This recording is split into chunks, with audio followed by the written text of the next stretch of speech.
Now let's talk about which kind of peptides can be loaded onto MHC II molecules. So we saw MHC I had anchor residues, had a certain size peptide that it could load.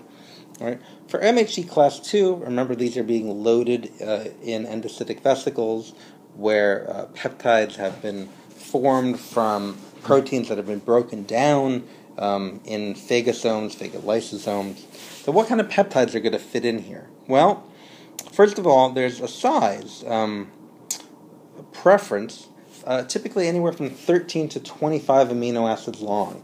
And the reason it's so variable is because there's no closed pocket that binds the peptide. For MHC I, it was a very restricted size peptide, anywhere from 8 to 10, because it's a closed pocket. The peptide had to fit right in this pocket.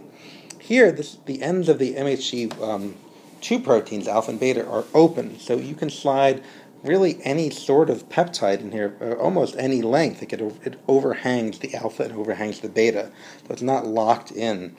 Has a lot more freedom, has a lot more flexibility. So the peptide length is much more variable than MHC class I.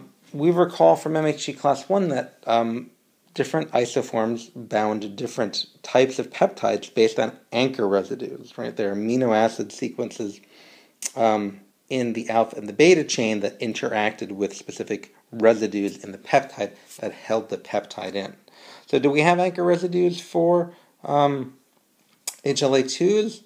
Well, the answer is yes, but it's not as well defined as HLA1s. So your book gives an example about HLA-DQ, a DQ isoform that's made from the DQA1 gene version 0501 and the DQB1 gene version 0301. So you can make these in cells, and scientists have studied to see what kind of peptides are loaded into this one. Right? What are the required anchor residues, and what are the positions? Right? And they basically found only one real requirement.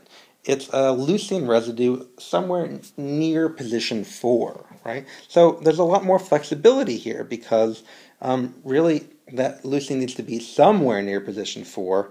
Because that peptide can be of variable length. It could really overhang quite a bit. And the peptides that are after it, they could be varied as well. So there aren't any specific required interactions, at least in this isoform, other than one very specific leucine residue.